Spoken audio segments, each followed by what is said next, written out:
नमस्कार साथियों, स्वागत है आप सभी का गोल्डी ऑनलाइन क्लासेज में। मैं हूं मिथिलेश कुमार। आज हम लोग बीपीएससी टीआरई 3.0 और 4.0 के लिए हम लोग प्राचीन इतिहास एंशिएंट हिस्ट्री का एमसीक्यू लगाएंगे। ठीक है, ये रिवीजन मोड का क्लास होगा। इसमें हम लोग वन लाइनर टाइप का देखेंगे। ये जितना भी हम कराएंगे सब प्रीवियस ईयर सवाल है, किसी न किसी एग्ज़ाम में हम लोग को पूछा हुआ है। या स्टेट पीसीएस हो जाए, या बिहार एससीसी हो जाए, या एसएससी हो जाए, या किसी भी स्टेट का एसएससी हो। ठीक है ना, कोई भी जीए से संबंधित एग्ज़ाम है उसमें ये प्राचीन इतिहास पूछा होगा। ठीक है ना, तो ये आपका 40 नंबर का जो आएगा उसमें काम आ जाएगा, और भी बहुत सारी जगह ये काम आ जाएगा। ठीक है, तो प्राचीन भारत का इतिहास है, उसके बाद मध्यकालीन भारत का इतिहास देखेंगे, और फिर आधुनिक भारत का इतिहास। ये आपको 6 या 7 वीडियो में ख़त्म हो जाएगा। तो ये वन लाइनर होगा, रिवीजन मोड में होगा। उसके बाद लास्ट में हम एमसीक्यूज का लगाएंगे। तो चलिए, चैनल पर नया है तो चैनल को सब्सक्राइब कर लीजिए और बेल आइकन ज़रूर प्रेस कीजिएगा, और अपने दोस्तों को शेयर कीजिएगा। हो सके तो व्हाट्सएप स्टेटस पे लगाइएगा। और इसका लिंक लेना चाहते हैं जल्दी से जल्दी तो इसका टेलीग्राम चैनल है, जिसका लिंक डिस्क्रिप्शन में दिया हुआ है, गोल्डी ऑनलाइन क्लासेज का। उसको ज्वाइन कर लीजिए। एग्ज़ाम से रिलेटेड कोई भी नोटिफिकेशन उसमें आपको यथाशीघ्र मिल जाएगा। तो आइए, समय व्यर्थ किए बिना पॉइंट पे चलते हैं। ये एकदम शुरू से होगा, रिलेटिव एकदम स्टार्टिंग से प्राचीन इतिहास शुरू करते हैं। इतिहास का पिता कहा जाता है हेरोडोटस को। इसमें से आप लोग बहुत लोग होंगे जो जानते होंगे, बहुत लोग नहीं जानते होंगे। तो इत्मीनान से आप लोग रिवीजन मोड में इसको आप लोग देख लीजिएगा। हेरोडोटस निवासी थे यूनान के। पहिया या कृषि का आविष्कार नवपाषाण काल में हुआ था। आग का आविष्कार तथा होमोसेपियंस यानी कि ज्ञानी मानव का उदय पूरा पाषाण काल में हुआ था। पशुपालन का प्रारंभ मध्य पाषाण काल में हुआ था। भीमबेटका एक पुरातात्विक स्थल है जो मध्य प्रदेश में स्थित है, रायसेन जिले में। उसके बाद है भीमबेटका है, गुफा शैल चित्र है। इसमें तीनों समय का पूरा पाषाण काल, मध्य पाषाण काल, नवपाषाण काल का संबंधित चित्र है। इसमें भीमबेटका है, रायसेन जिले मध्य प्रदेश में है। विश्व का सबसे प्राचीन प्रथम अभिलेख है बोगस कोई अभिलेख, एशिया माइनर में है। उसके बाद आदि मानव ने सर्वप्रथम सीखा, आग जलाना सीखा था। उसके बाद है मानव ने सर्वप्रथम प्रयोग किया तांबा धातु का।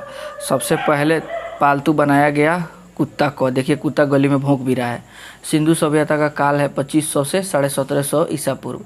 सिंधु घाटी सभ्यता थी आदि ऐतिहासिक। देखिए, प्रोटो हिस्ट्री मतलब प्री हिस्ट्री, आधे ऐतिहासिक और ऐतिहासिक है। ठीक है ना, तो इसमें आधे ऐतिहासिक आ जाएगा। इसमें आपको क्या बोलते हैं, लिखने का ज्ञान था लेकिन उसको हम लोग पढ़ नहीं पाए हैं।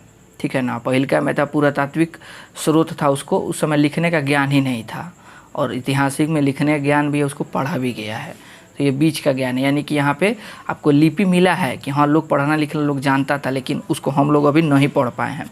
सिंधु सभ्यता प्रसिद्ध थी नगर नियोजन हेतु। सिंधु सभ्यता की लिपि थी भाव चित्रात्मक, यानी कि भाव से संबंधित, यानी कि मछली के चित्र बना दिया गया, इसलिए कुछ कुछ चित्र बना के उसको समझना कि हाँ, इसको मछली बोलते हैं। जैसे बच्चा को हम लोग पढ़ाते हैं चित्र बना के, उसी तरह का। सिंधु सभ्यता के लोगों का व्यवसाय था कृषि। सिंधु वासियों का मुख्य फसल जौ और गेहूं था। मुख्य जौ, बाद में गेहूं। कपास का खेती प्रारंभ सिंधु वासियों ने किया गया था, सिंडन कहा जाता था। सिंधु सभ्यता का पूर्वी और पश्चिमी पूरा स्थल है आलमगीरपुर, पूर्वी मेरठ में है उत्तर प्रदेश में, और पश्चिमी है सूतकांगेर और बलूचिस्तान में है, बलूचिस्तान में। सिंधु सभ्यता का उत्तरी एवं दक्षिणी है, उत्तर में मांडा अखनूर है, जिला है जम्मू कश्मीर में, और दायमाबाद है अहमदनगर महाराष्ट्र में।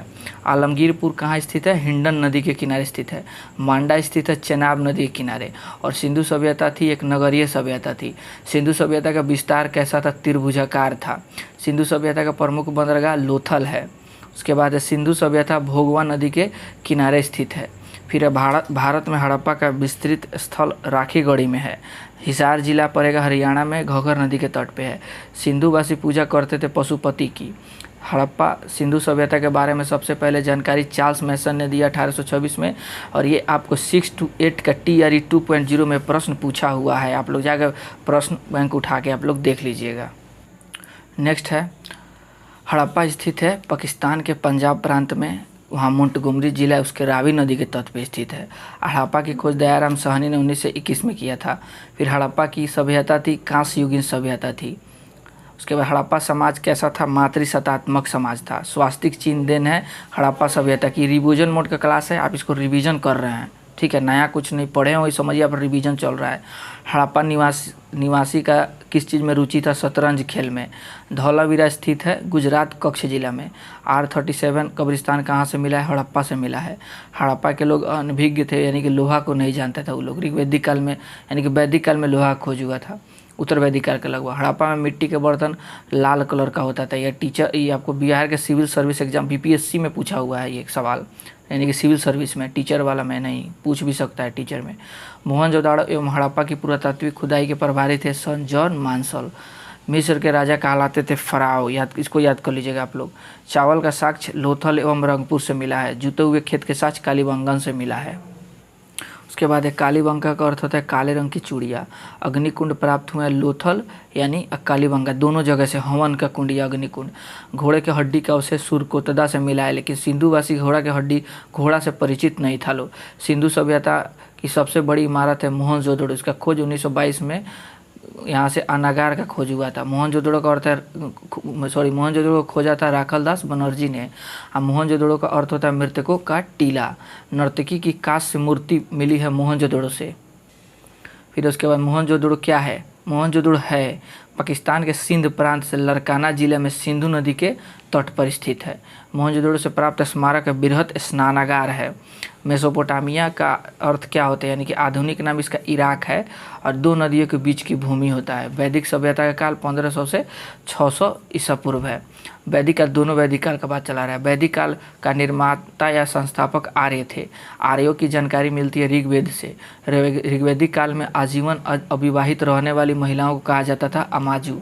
आर्य भारत आए 1500 ईसा पूर्व से पहले।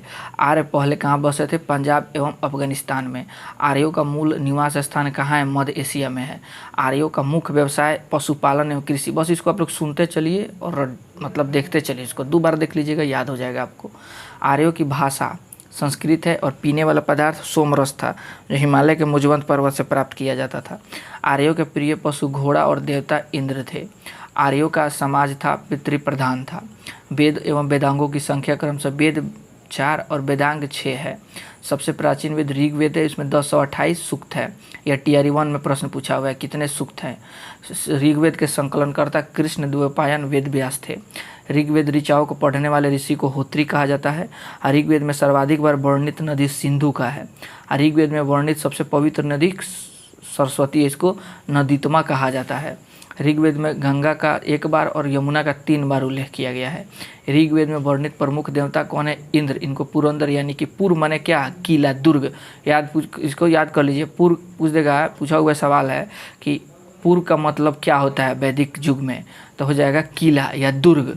ठीक है, इस चीज़ को याद कर लीजिए, शॉर्टकट पूर्व वाला दौर हटा दीजिए इसमें से। गायत्री मंत्र ऋग्वेद के 3रे मंडल में स्थित है। विश्वामित्र इसके रचनाकार है। किसको समर्पित है? सूर्य देवता सावित्री को समर्पित है। दशराग युग यानी कि 10 राजाओं का युद्ध कहाँ हुआ का उल्लेख है? ऋग्वेद के 7वें मंडल में है। इसका कहाँ उल्लेख हुआ है? पुरुषनु यानी कि इसका आधुनिक नाम रावी नदी के तट पर सुदास एवं 10 राजाओं के बीच हुआ था। 8वें मंडल की रचना क्या कहलाती है? खिल। सोम देवता को समर्पित मंडल है 9वां। चलिए, उसके बाद है 8वें मंडल खिल बोलते हैं। सोम देवता को समर्पित मंडल है 9वां। 144 बार इनका उल्लेख किया गया है। फिर उसके बाद ऋग्वेद सबसे बाद का है 10वां मंडल। ऋग्वेद के मूल लिपि थी ब्राह्मी लिपि। वैदिक काल किस जानवर को अघन्य यानी न मारने वाला माना गया है? गाय को। उत्तर वैदिक काल के संबंध में जानकारी मिलती है सामवेद, यजुर्वेद, अथर्ववेद से। गोत्र शब्द की उत्पत्ति उत्तर वैदिक काल में हुई थी। उत्तर वैदिक काल के प्रमुख देवता प्रजापति थे। उत्तर वैदिक कालीन समाज 4 वर्णों में विभक्त था, ब्राह्मण, क्षत्रिय, वैश्य और शूद्र। ये लास्ट स्लाइड है इस वीडियो का। गद एवं पद वाला वेद कौन है? यजुर्वेद है। यज्ञ संबंधी विधि विधान यजुर्वेद में है। ठीक है, उसके बाद तंत्र मंत्र संग्रहित वेद कौन है? अथर्ववेद। भारतीय संगीत का जनक कौन है? आपको सामवेद। सामवेद यजुर्वेद यानी कि दोनों वेद के मंत्रों को उच्चारण करने वाले ऋषि को सामवेद वाला, जो सामवेद का जो उच्चारण करते थे उस ऋषि को उद्गाता, और यजुर्वेद का जो उच्चारण करते उस ऋषि को अघर्यु कहा जाता था। ऐत्रेय ब्राह्मण संबंधित है ऋग्वेद से। पंचविश ब्राह्मण संबंधित है सामवेद से। गोपथ ब्राह्मण संबंधित है अथर्ववेद से। शतपथ ब्राह्मण संबंधित है यजुर्वेद से। इसको रट जाइएगा। ठीक है ना। पंचवीं सामवेद, गोपथ, अथर्ववेद, शतपथ, यजुर्वेद, पुराण कुल 18 है का अध्ययन करने वाला प्रथम मुसलमान अलबरूनी था, ठीक है। मोहम्मद गजनबी के साथ ये भारत आया हुआ था। उसके बाद है पुराणों के संकलनकर्ता लोमहर्ष एवं उग्र श्रवा थे। सबसे प्राचीन पुराण मत्स्य पुराण है। उसके बाद है मौर्य वंश की जानकारी विष्णु पुराण से मिलती है और सातवाहन की मत्स्य पुराण से, गुप्त वंश की वायु पुराण से। रट लीजिए, गुप्त वंश वायु पुराण, सातवाहन मत्स्य पुराण। देखिए सातवाहन स है तो मत्स्य है, याद रखिएगा। मौर्य वंश तो विष्णु पुराण, ठीक है, इसको याद कर लीजिए। उपनिषद विषय वस्तु है दर्शन का। दर्शनों में सर्वाधिक प्राचीन सांख्य दर्शन है। कपिल मुनि इसके प्रवर्तक थे और इसके आचार्य कौन थे? अलार कलाम, जो गौतम महात्मा बुद्ध के क्या थे? गुरु थे। न्याय गौतम और सांख्य के कपिल मुनि थे। योग के पतंजलि और मीमांसा के जैमिनी थे। ब्राह्मण गण संबंधित है कर्मकांड से। उपनिषदों की संख्या 108, प्रमाणिक 13 है। सत्यमेव जयते मुंडको उपनिषद से लिया गया है। तमसोमा ज्योतिर्गमय तथा ओम लिया गया है आपको बृहदारण्यक उपनिषद से, बृहदारण्यक उपनिषद से। भारत की प्रथम कानून पुस्तक मनुस्मृति है। उसके बाद से स्मृति ग्रंथों में सबसे प्राचीन ग्रंथ है मनुस्मृति। प्राचीन हिंदू विधि मनुस्मृति का लेखक कौन है? मनु है। उसके बाद है प्रथम भारत का महाकाव्य रामायण हो जाएगा। रामायण के रचयिता महर्षि वाल्मीकि। भारत का सबसे बड़ा महाकाव्य महाभारत। महाभारत का रचयिता महर्षि वेदव्यास। महाभारत के अन्य नाम जय संहिता बोलते हैं इसको। महाभारत का फारसी अनुवाद रजमनामा से किया था बंदाइयों ने। कब किया था? 16वीं शताब्दी में, अकबर के समय। रामायण का फारसी में अनुवाद बंदाइयों ने ही किया था। चारों वेदों का सम्मिलित रूप संहिता का होते हैं। बुद्ध का जन्म लुम्बिनी में हुआ था। बौद्ध धर्म में हम लोग आ गए अब। 563 ईसा पूर्व में। बुद्ध के जन्म का प्रतीक कमल एवं सांड है। उसके बाद से सांड हो गया जवानी का और कमल हो गया जन्म का। गर्भ का हो जाएगा हाथी। बुद्ध की मृत्यु कुशीनगर में हुई थी 483 ईस्वी में, ठीक है। इसको महापरिनिर्वाण कहा गया। कुशीनगर थी मल गणराज्य की राजधानी। मल पहलवानों को कहा जाता था और पावापुरी भी था। बुद्ध की मृत्यु की घटना महापरिनिर्वाण। अब बुद्ध के पिता सुधोधन थे, शाक्य कुल के। कुल याद कीजिएगा, ठीक है, ये पूछेगा। बुद्ध की माता महामाया देवी कोलीय वंश की थी और इनकी पत्नी यशोधरा ये भी कोलीय वंश की थी। बुद्ध का अन्य नाम सिद्धार्थ या तथागत कहा जाता है। बुद्ध के प्रथम गुरु अलार कलाम, जो सांख्य दर्शन के क्या थे? आचार्य थे। और सांख्य दर्शन के प्रवर्तक कौन थे? आपको कपिल मुनि थे। ये अलार कलाम आपको वर्तमान में पूर्वी चंपारण में केसरिया है ना, तिरहुत केसरिया के थे। उसके बाद से है बुद्ध के प्रिय घोड़ा या सारथी, प्रिय घोड़ा कथक और सारथी चन्ना थे। मतलब तिरहुत पड़ता है तो तिरहुते प्रमंडल हो गया ये, तो इसी में आपको केसरिया केशपुत के थे, तो केशपुत लगभग केसरिया बोला जाता है। बुद्ध के गृह त्याग की घटना महाभिनिष्क्रमण। बुद्ध के गृह त्याग का प्रतीक घोड़ा। और प्रथम प्रवचन जो धर्म मतलब सारनाथ में जाके दिए थे, या ऋषि पतनम उसको बोलते हैं, धर्मचक्र प्रवर्तन। 5 गो चेलवा इनका छोड़ के गया था सब ना, उन्हीं को ही दिए थे।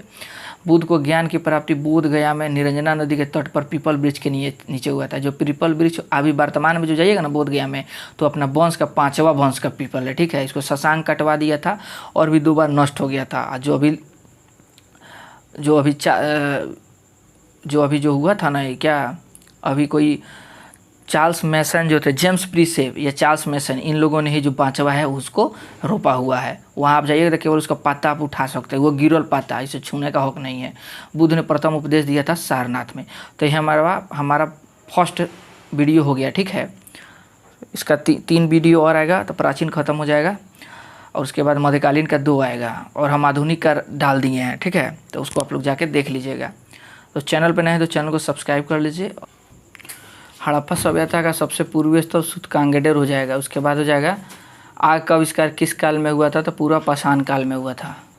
उसके बाद है 1921 में हड़प्पा की खोज किसने किया था? तो हो जाएगा दयाराम साहनी ने किया था। उसके बाद नेक्स्ट क्वेश्चन है इतिहास का पिता किसे कहा जाता है? हेरोडोटस को कहा जाता है। फिर उसके बाद मानव ने सर्वप्रथम किस धातु को खोजा था? तो तांबा का खोजा था। शतपथ ब्राह्मण का ग्रंथ संबंध किस वेद से है? तो यजुर्वेद से है। फिर उसके बाद गद एवं पद में कौन सा वेद है? तो हो जाएगा आपको यजुर्वेद है।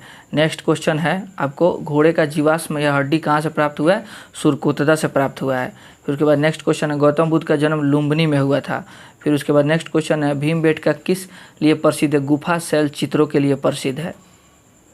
उसके बाद है मोहनजोदड़ो का अर्थ होता है आपको, नेक्स्ट क्वेश्चन है मृतकों का टीला। उसके बाद है नेक्स्ट क्वेश्चन आपको मिल जाएगा यहाँ पे, सबसे प्राचीन अभिलेख कहाँ से प्राप्त हुआ है? तो बोगज कोई से, एशिया माइनर से। फिर उसके बाद 13वां नंबर प्रश्न, हड़प्पा में मिट्टी के बर्तन का रंग कैसा था? लाल था आपको। फिर नेक्स्ट है उसके बाद, मानव ने सर्वप्रथम किसको पालतू बनाया था? तो कुत्ता को पालतू बनाया था। फिर नेक्स्ट प्रश्न है आपको, हिंदू सभ्यता किस काल में हुआ था? तो ऐतिहासिक, प्रागैतिहासिक या आद्य ऐतिहासिक में हुआ था। फिर 16 नंबर प्रश्न है, यज्ञ से संबंधित विधि विधान का वर्णन यजुर्वेद में किया गया है। कांस्य के बने नर्तक किस स्थान से मिले हैं आपको? तो हो जाएगा हड़प्पा, लोथल, रंगपुर, मोहनजोदड़ो। तो मोहनजोदड़ो हो जाएगा। उसके बाद पुराणों की संख्या कितनी है? तो 18 है। उसके बाद मौर्य वंश की जानकारी कहाँ से मिलती है? तो विष्णु पुराण से मिलती है। उसके बाद है नेक्स्ट, लोथल किस नदी के तट पर स्थित है? तो आपको भोगवा नदी के तट पर स्थित है, बंदरगाह है, ठीक है ना। उसके बाद नेक्स्ट क्वेश्चन है, गायत्री मंत्र के रचनाकार कौन थे? तो विश्वामित्र थे। फिर 22 नंबर है, निम्नलिखित में से सबसे प्राचीन दर्शन कौन सा है? तो सांख्य दर्शन है। उसके बाद से है, बुद्ध का प्रथम उपदेश धर्मचक्र प्रवर्तन काल आया है। फिर उसके बाद वैदिक सभ्यता का कार्यकाल क्या है? तो हो जाएगा 1500 से 600। देखिए इसको जो तैयारी किया गया है ना, तो टिक मार दिया गया है, ठीक है ना आंसर, इसीलिए सब आंसर वाइज पे कोई बिंदु लग गया है। तो आप लोग क्या, आप तो पढ़े हैं तो बस याद कर जाना है, दूसरा उसमें क्या करना है। तो हो जाएगा वैदिक काल का तो हो गया। ऋग्वैदिक काल में आजीवन अविवाहित रहने वाली स्त्रियों को क्या कहा जाता था? अमाजु कहा जाता था। उसके बाद से सिंधु सभ्यता की लिपि किस प्रकार की थी? तो भाव चित्रात्मक लिपि थी। आर्यों का मूल निवास कहाँ था? तो मध्य एशिया था। ऋग्वेद में गंगा नदी का कितना बार? मात्र 1 बार उल्लेख है। उसके बाद गायत्री मंत्र ऋग्वेद के किस मंडल में वर्णित है? तो तृतीय मंडल में और सूर्य को समर्पित है। उसके रचयिता विश्वामित्र हैं। उसके बाद से गोत्र शब्द की उत्पत्ति उत्तर वैदिक काल में हुआ था। ऋग्वैदिक काल में सबसे प्रमुख देवता कौन थे? इंद्र थे। और उत्तर वैदिक काल में प्रजापति। सबसे प्राचीन वेद कौन सा है? तो ऋग्वेद हो जाएगा। उसके बाद हड़प्पा से संबंधित स्थल चन्हुदड़ो कहाँ स्थित है? सिंध में है। सत्यमेव जयते किस उपनिषद से लिया गया है? तो मुंडको उपनिषद से। उपनिषदों की संख्या कितना है? 108 है। उसके बाद से भारत का सबसे बड़ा महाकाव्य कौन है? महाभारत है। इसको जय संहिता कहा जाता है। उसके बाद है सिंधु सभ्यता का पतन नगर कहाँ है? तो लोथल। पतन नगर समझ रहे हैं? गोदीबाड़ा डॉकयार्ड, यानी कि बंदरगाह जहाँ जहाज सब उतरता है ना वो। हड़प्पा सभ्यता का समाज कैसा था? तो हो जाएगा आपको मातृसत्तात्मक। R37 कब्रिस्तान कहाँ से मिला है? तो हड़प्पा से मिला है। ऋग्वेद में सूक्तों की कुल संख्या कितनी है? 228 है। प्रथम विधि निर्माता कौन थे? मनु थे। गौतम बुद्ध के प्रथम गुरु कौन थे? तो गौतम बुद्ध के प्रथम गुरु तो हो जाएगा इसको रुद्रक रामपुत्र थे, ठीक है। गौतम बुद्ध के प्रथम गुरु ये सेकेंड में थे। ये पहिल का हो जाएगा अलार्क राम। सेकेंड में जब ये आगे गए ना आपको उरुवेला बोध गया में है, तो आपको रुद्रक रामपुत्र बैठाए। पहले अलार्क राम बैठाए थे। उसके बाद हड़प्पा के लोग किस धातु को मतलब परिचित किस धातु से नहीं थे? अनभिज्ञ थे, तो लोहा से थे, ठीक है। इसमें केवल पूछ रहा है नहीं थे तो लोहा से थे, पारा से भी नहीं होंगे, ठीक है। ऑप्शन डी रहेगा तो पारा भी मार सकते हैं आप लोग। उसके बाद बुद्ध ने अपना प्रथम उपदेश कहाँ दिया था? तो सारनाथ या ऋषिपत्तनम में दिया था। भारत का प्रथम कानून पुस्तक मनुस्मृति है। उसके बाद है महात्मा बुद्ध का महापरिनिर्वाण कुशीनगर में हुआ था। चुंद नामक लोहार के पास गए थे ना, तो शुक्र मदव कुछ खाने वाला सब्जी वब्जी दिया, जिसको पेट में दर्द हुआ। वहीं से वो पावापुरी गए, वहीं पे उनका कुशीनगर गए, मल्लों की राजधानी, वहीं पे उनका क्या हुआ है? महापरिनिर्वाण हो गया। महाभारत का फारसी अनुवाद किसने किया था? बंदायू ने। तो ये हमारा फर्स्ट वीडियो कंप्लीट हुआ है। मिलते हैं नेक्स्ट एपिसोड में, तब तक के लिए थैंक यू, जय हिंद।